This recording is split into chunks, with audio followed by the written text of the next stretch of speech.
Bom, pessoal, hoje eu vou trazer um tema super interessante que está, assim, totalmente hypado aqui nas redes sociais sobre os peptídeos. E hoje eu vou falar um pouquinho diferente daquilo que eu estou acostumado a falar com vocês aqui no canal. Então, na verdade, geralmente eu trago um artigo científico recente, traduzo esse artigo científico numa aula para tentar passar para vocês os dados mais importantes. Hoje eu vou fazer um pouco diferente. Como o peptídeo é uma coisa que está muito na moda, eu estou recebendo muitas perguntas, tanto aqui nas redes sociais quanto no consultório, e muita gente tem dúvida, eu comecei a fazer uma pesquisa inicial para trazer para vocês um conteúdo um pouco mais isento a esse respeito. Porque os grandes questionamentos vale a pena tomar, não vale? Eu estou ouvindo muito falar sobre muitos aspectos que os peptídeos podem nos ajudar, mas tem gente que fala bem, tem gente que fala mal. E hoje o que eu quero trazer para vocês é exatamente isso. É uma análise, na maior parte das vezes imparcial, de o que são os peptídeos e como estão os peptídeos hoje em dia em relação principalmente a resultados e a segurança.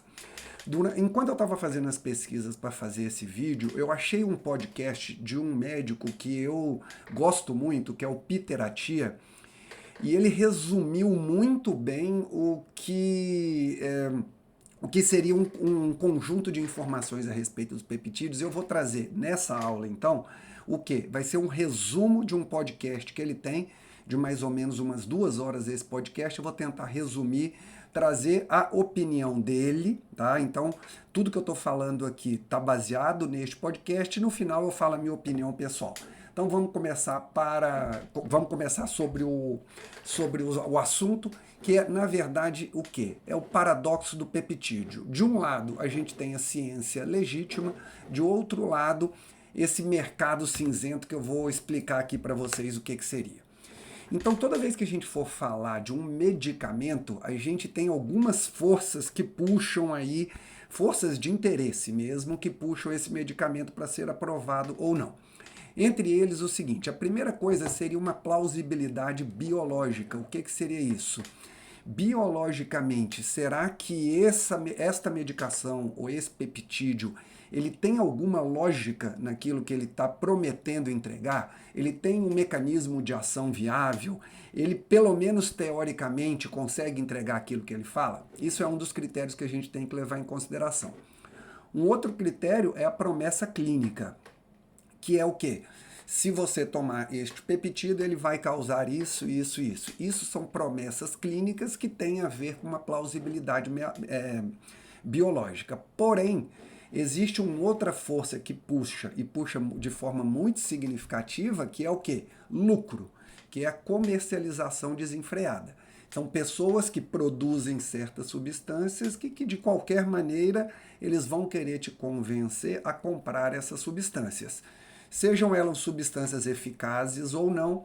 E aí, no meio deste caminho, nesta interseção, existe um mercado cinzento que busca vender esses peptídeos, né? Então, ele se baseia numa plausibilidade biológica através de uma promessa clínica, mas, na verdade, o que esse mercado está querendo é muito mais o lucro. E aí que os consumidores podem ser capturados por esse ruído que pode ser causado. Mas vamos dar um passo atrás e explicar para vocês o que é peptídeo. Peptídeo é um conjunto de aminoácidos. Então, a gente conhece muito bem as proteínas. Proteínas nada mais são do que uma série de aminoácidos que acabam tendo uma conformação aí tridimensional e uma função específica. Então, isso é uma definição de proteína. Então, se a gente fosse pensar, por exemplo, um colar de pérolas, a proteína seria o colar de pérolas e cada pérola dessa unitária seria um aminoácido. Então, de um lado, a gente tem proteínas grandes e complexas, de um outro lado, a gente tem aminoácidos. Os peptídeos, eles ficam aqui no meio do caminho, entre um aminoácido e uma proteína complexa. Então, ele é um conjunto de aminoácidos que tem uma função específica. E aí, quantos aminoácidos são necessários para fazer um peptídeo? A gente tem peptídeos saindo aí de 4 a 5 aminoácidos até um pouco mais de 100 aminoácidos. E peptídeo é uma coisa nova que acabou de ser inventada? Não. Na verdade, vocês conhecem muitos peptídeos como medicamentos. Por exemplo, há mais de 100 anos foi criada de forma comercial um peptídeo que se chama insulina para o tratamento de diabetes. E hoje em dia tem peptídeos que estão fazendo muito sucesso como medicações, que são os peptídeos GLP-1, por exemplo, né? Análogos de GLP-1, que é o Ozempic, o Mounjaro. Então, peptídeo não é uma novidade, já tá no mercado aí comercial de saúde há muitos anos, porém agora existem essas características de outros peptídeos que estão vindo para o mercado. E como é que a gente faz um filtro para saber se esses peptídeos podem ser utilizados, não podem? Como é que foi o que esse autor fez nesse podcast, né? Então, na verdade, ele pegou tudo que está sendo falado sobre peptídeos e passou aí através de um funil. E esse funil vamos avaliar primeiro, será que esse mecanismo de ação desse peptídeo que está sendo proposto é viável? Como eu falei antigamente ali, existe uma plausibilidade biológica? Primeira pergunta que ele fez. Passou nessa fase de pergunta, vamos para uma segunda pergunta. Esses peptídeos, eles causam o efeito desejado na população saudável? Porque a gente já viu que alguns peptídeos eles servem para tratar doenças, né, como a insulina. Mas será que esses peptídeos aí, principalmente relacionados ao wellness, eles estão trazendo uma resposta em em pessoas saudáveis, por exemplo, para ganho de massa muscular, para perda de gordura? É uma segunda pergunta a ser feita. Uma terceira, esses peptídeos que estão sendo vendidos, eles têm algum estudo de segurança? Eles fazem mal para quem vai ser tomado? Um terceiro, como toda medicação ou como toda substância, existe um potencial risco e um potencial benefício. A gente consegue medir se tem mais benefício do que risco? E por último, se é uma coisa nova ou algo que está prometendo alguma coisa, já existe uma medicação ou uma outra substância que entrega a mesma coisa? E aí, quando a gente passa tudo o que está sendo falado sobre peptídeos neste crivo, a gente começa a ter uma avaliação um pouco mais específica sobre eles. E acaba dividindo esses peptídeos em 4 quadrantes. Então, esse autor dividiu em 4 quadrantes que eu vou explicar aqui para vocês. Primeiro quadrante, uma miragem, é uma enganação, que seria o quê? É um peptídeo que ninguém consegue comprovar o mecanismo de ação, ele não tem nenhum dado humano, e às vezes ele promete uma coisa, depois ele promete outra coisa, ou ele promete vários benefícios ao mesmo tempo. Parece absurdo o que eu estou falando, o que esse autor falando, mas existem vários peptídeos que se encaixam aqui nesse primeiro quadrante. Mas existe um segundo quadrante. Ele tem um mecanismo plausível, aí, uma plausibilidade biológica, um mecanismo de ação mais ou menos conhecido. Ele foi colocado na indústria farmacêutica como teste e na indústria farmacêutica ele foi descartado. E aí, quando ele foi descartado da indústria farmacêutica, outras indústrias, como a indústria do bem-estar, pegou esse peptídeo e está vendendo ele como se funcionasse, apesar de que ele já foi testado e não funcionou em outros estudos farmacológicos. Agora, existe um terceiro grupo que é o uso órfão. O que seria isso? Ele tem mecanismo plausível, ele tem mecanismo de ação, ele dá muito benefício, mas ele dá muito benefício em uma doença que é extremamente rara. Então existem alguns peptídeos que são muito bons para pouquíssimas pessoas. E aí a indústria de wellness acaba querendo pegar esse peptídeo e extrapolar para um grupo de pessoas que não necessariamente tem essa doença. E não que seja errado, mas não tem nenhum tipo de comprovação que isso funcione em outro grupo de doenças. E por último, ele comentou aqui do medicamento roubado, que são cópias não regulamentadas de substâncias já aprovadas. Então a substância é aprovada e existe uma cópia, eles roubam essa patente e colocam aí no mercado. Então ele dividiu esses 4 quadrantes. E ele citou alguns peptídeos que eu vou citar aqui para vocês, como peptídeos muito comuns, que geram muita dúvida, e ele vai colocar nesses quadrantes para a gente ver mais ou menos como isso funciona. Então vamos lá, um peptídeo muito famoso é o BCP157, que ele está principalmente relacionado à melhora de lesão ligamentar, melhora de lesão muscular, tendínea, longevidade, esse tipo de coisa, tá? Tem algumas pessoas falando para QI, etc. Mas se a gente for classificar tudo que tem de dado desse peptídeo, a gente começa a entender em qual daquelas 4 categorias esse autor colocaria esse peptídeo. Por exemplo, ele é muito interessante esse peptídeo, que a origem dele ele é de um peptídeo gastrointestinal vindo do suco gástrico, tá? Então é como se tivesse o nosso estômago tivesse produzindo esse peptídeo, porém esse peptídeo nunca foi encontrada um peptídeo produzido por nós no trato gastrointestinal que tem a mesma sequência de aminoácidos do BCP157, tá? Então a gente começa a prestar atenção nisso.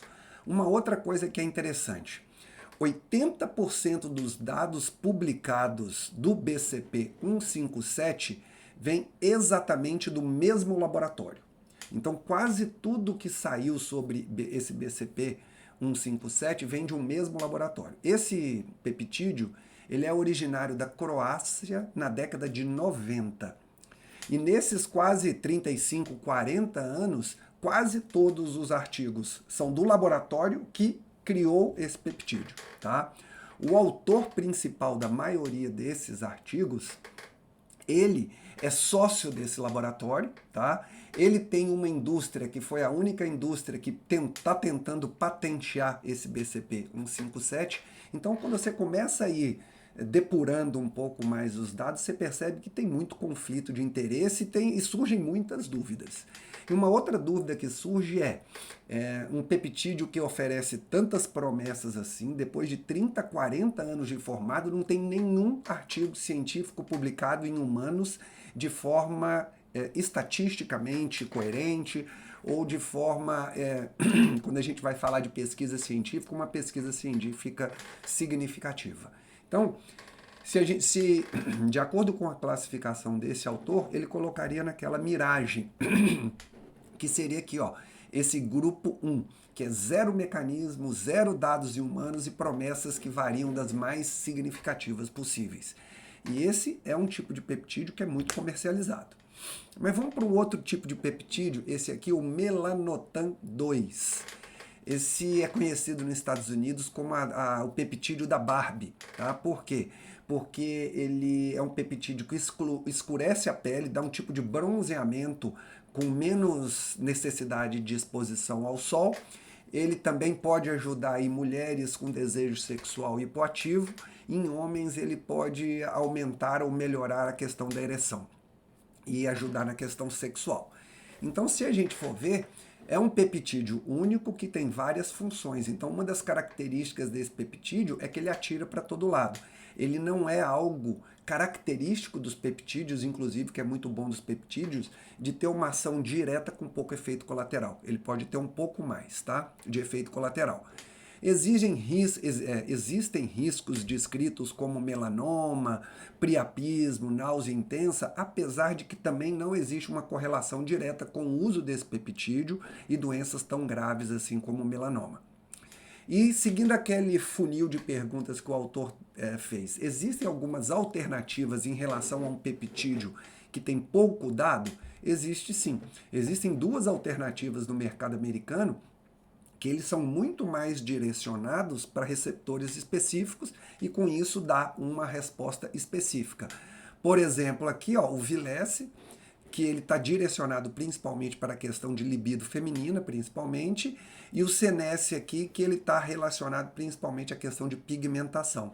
Mas esse aqui, como eu tinha falado anteriormente, ele está direcionado para um grupo de pacientes que tem uma deficiência de pigmentação. Então, se a gente for ver, esse melanotan 2, ele tem um mecanismo de ação, ele foi testado, porém, como deu efeitos colaterais e como ele era muito disperso, acabou que a indústria abandonou o uso desse peptídeo e aí ele caiu aqui nesse tipo de outra indústria, a indústria do bem-estar e do wellness, para ter um apelo aí de venda.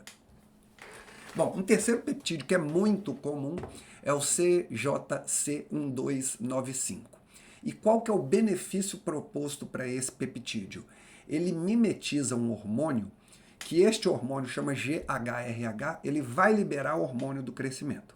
Então a função específica desse peptídeo é lá no final liberar o hormônio de crescimento. Tá? E o hormônio de crescimento, ele é vendido aí na questão do wellness como um hormônio que vai ajudar muito em ganho de massa muscular e perda de gordura. A gente sabe que ele tem algumas ações, principalmente aí relacionadas à perda de gordura, mas esses são os benefícios propostos, tá? Agora, também existem riscos.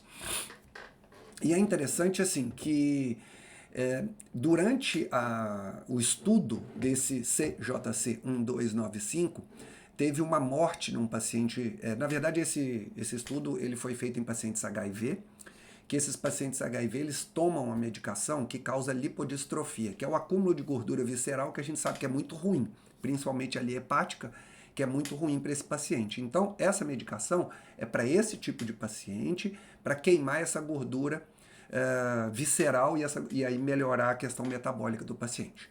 Mas durante realização desse exame, um dos pacientes com HIV morreu de infarto. Eles correlacionaram na época isso com este peptídeo e esse ensaio clínico ele foi interrompido. Apesar de o autor achar que não tem nada a ver com este peptídeo, acabou que esse ensaio foi interrompido. Então, como o único trabalho que tinha sido feito com esse peptídeo foi interrompido, a gente não sabe o risco dele no longo prazo. Existem efeitos colaterais, né, como o uso do GH propriamente dito, que pode ser retenção hídrica, dor articular, esse tipo de desenvolvimento de resistência insulínica, porque piora o padrão da glicose. Então, também está relacionado a esse CGC, só que é um peptídeo que ele foi abandonado o uso dele. Existe uma alternativa relacionada ao CJC 1295? Existe. O tesamorelin, que é um outro peptídeo, também usado principalmente nesses pacientes HIV com lipodistrofia, que tem um melhor efeito e um melhor resultado e menos efeito colateral. Mas aqui só para citar uma categoria 2. Mais um peptídeo que foi abandonado, né?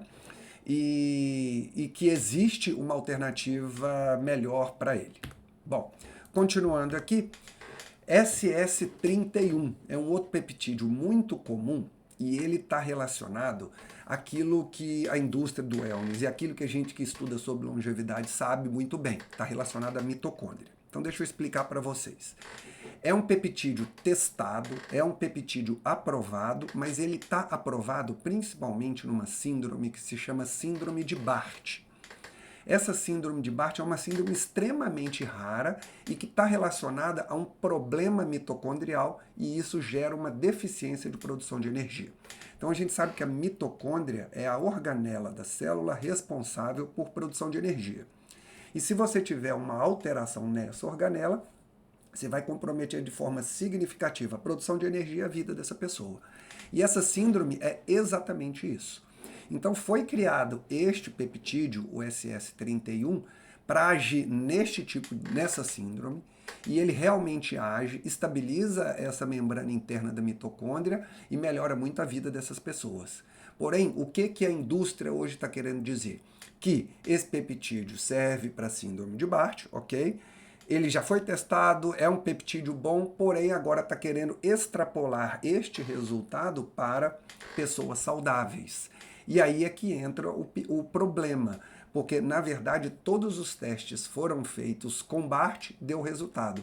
E tudo que foi testado até hoje com pessoas normais não tiveram resultado significativo, mas mesmo assim se usa esta propaganda, que se fez... que é um peptídeo que faz bem para a estabilização da mitocôndria, vai fazer bem para você também, certo? Então, falando destes 4 peptídeos, isso aqui nada mais é do que um resumo do que a gente conversou até agora, né? Quando a gente fala da promessa, do mecanismo, de ensaio clínico, o risco e o quadrante, daqueles 4 quadrantes. E aqui embaixo ele coloca um 5º peptídeo que eu não falei com vocês em detalhe, que é a semaglutida do Ozempic. E esse... só para mostrar para vocês que também é um peptídeo e que acaba dando um ok em todas as fases, em todas essas perguntas que foram feitas anteriormente, e aí ele é um bom peptídeo. Então existem sim peptídeos bons, autorizados e estudados e a gente já sabe exatamente o perfil de risco-benefício, certo? Agora, muita gente acaba me perguntando, e são perguntas que muitas vezes eu me fiz também, é o seguinte: bom, peptídeo nunca vai ter muitos estudos científicos, porque estudos científicos são muito caros, certo? E geralmente quem patrocina estudos científicos é quem tem interesse de lucrar com esses estudos científicos, geralmente as indústrias farmacêuticas. E como os peptídeos, eles são naturais, eles são naturais, não podem ser patenteados, a indústria farmacêutica nunca vai ter esse interesse. É uma pergunta que às vezes, se você estiver desatento, você vai acreditar nisso, mas se você for parar para ver, a insulina é um peptídeo natural que a gente produz e ele foi patenteado, né? Se a gente for ver, o GLP-1 da semaglutida também é um peptídeo natural que ele foi modificado e patenteado. Então, quando a gente começa a pensar por aquilo que a gente já tem, a gente começa a perceber que essa não é um questionamento que a gente pode levar assim tão em consideração para falar que por isso que os peptídeos não têm estudos científicos. Então, todo peptídeo, todo medicamento peptídeo aprovado, como eu falei para vocês, insulina e GLP-1, começaram exatamente como outros peptídeos, uma observação biológica, e aí eles acabam sendo modificados e a indústria farmacêutica, sim, poderia fazer uma patente, como já faz dessas questões naturais. Bom, uma outra pergunta que me fazem e que foi respondido muito bem nesse podcast é o seguinte: tá bom, se tudo o que está sendo mostrado aqui nos leva a ter um pé atrás com peptídeo, como é que os Estados Unidos está se vendendo peptídeo e não tem nenhum tipo de problema?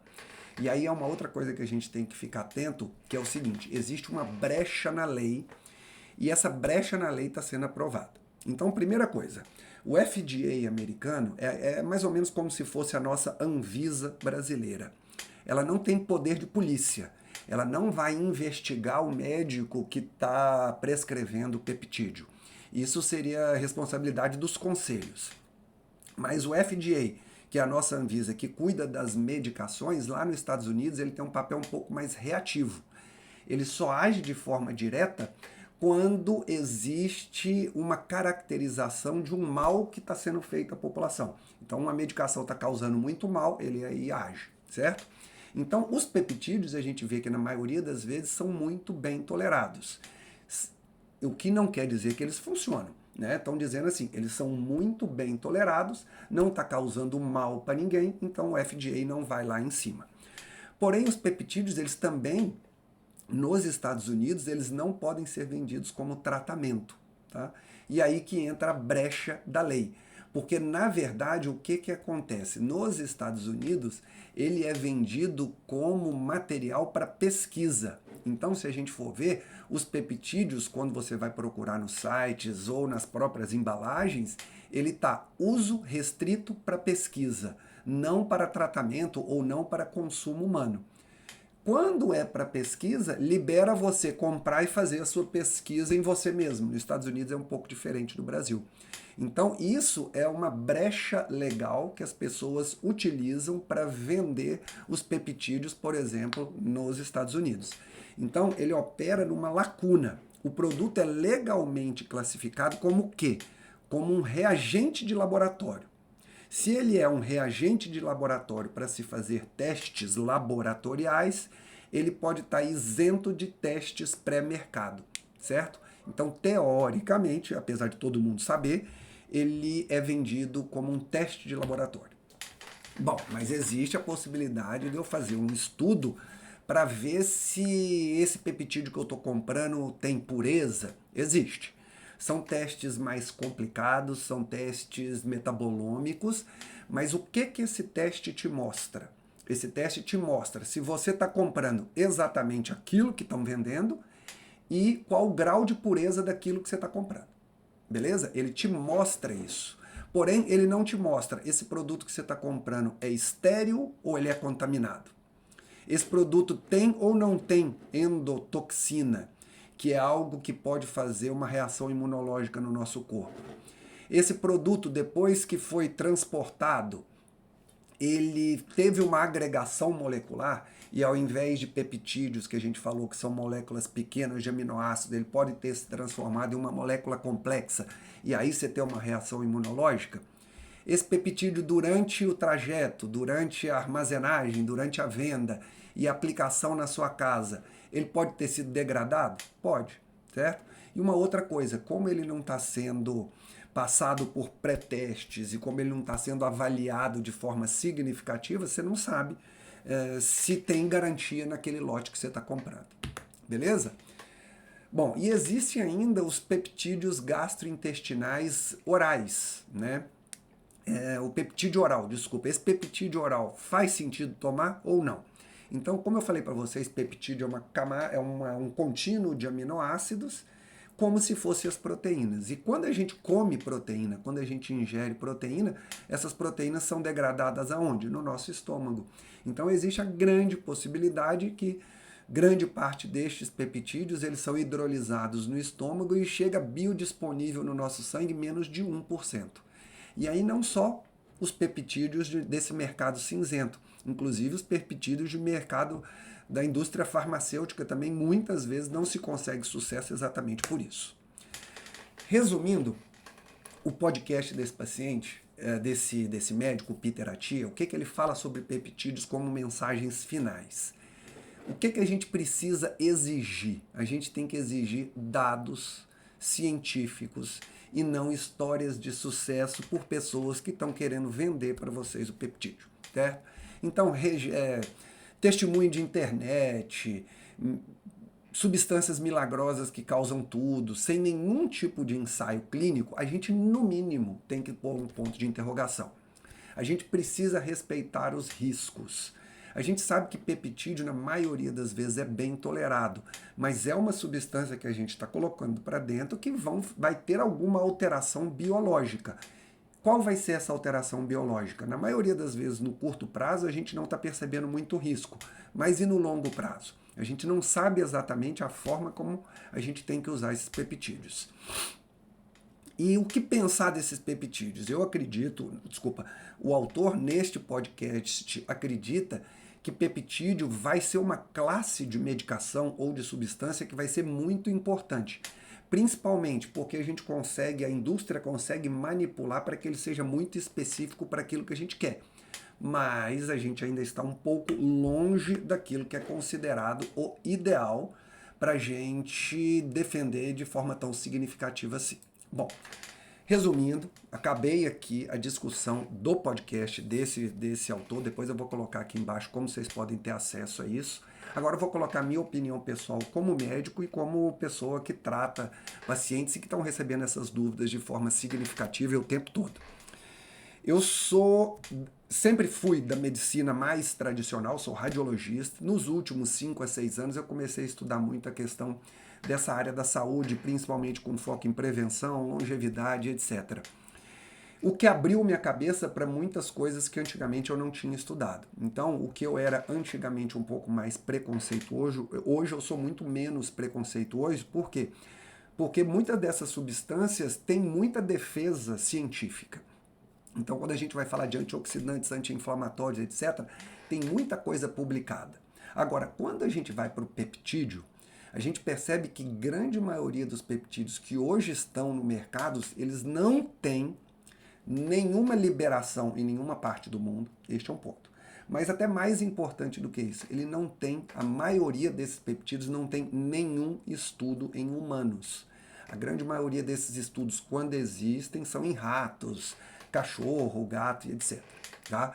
E aí você extrapolar de forma direta que o que acontece no rato é o que vai acontecer com você e o problema que eu não estou tendo no rato é seguro para você, tem uma distância muito grande. Tá? Então acho que a gente tem que ter muito cuidado em relação a isso. Eu acredito, como o autor aqui acredita, que a classe de peptídeo vai se desenvolver muito, principalmente pela capacidade de evolução que a gente tem de fazer, que a indústria tem de fazer essas substâncias, engenharia química, etc. Então eu acredito que vai ser, mas e aí é o que eu falo com os meus pacientes, teria muito cuidado em sair tomando estes peptídeos única e exclusivamente porque alguém na internet está falando que faz resultado. Até porque existem muitas substâncias, sejam elas peptídeos, medicações, etc., que já estão liberadas, que já estão testadas em humanos e que têm muito resultado significativo. Talvez o que esteja faltando para essas pessoas seja mudar os hábitos de vida, seja comer de forma adequada, malhar, dormir, controlar estresse, e estão querendo que o peptídeo seja uma novidade que vai salvar a vida delas sem que elas tenham que fazer nenhum esforço, e com isso eu discordo completamente. Bom, espero que vocês tenham gostado desse vídeo, que é um vídeo, eu sei que ficou um pouco grande e denso, mas é um assunto que eu acho que vale muito a pena a gente perder um pouco de tempo para entender exatamente o que está acontecendo e o que pode vir. E se isso fez sentido para você, manda para alguém também que já está pensando em tomar os peptídeos, principalmente aí esses peptídeos que vêm de lugares que a gente tem um pouco de dúvida, por exemplo, Paraguai, Europa. Cuidado que eles não são liberados. Tá joia? Um abraço, até o próximo vídeo.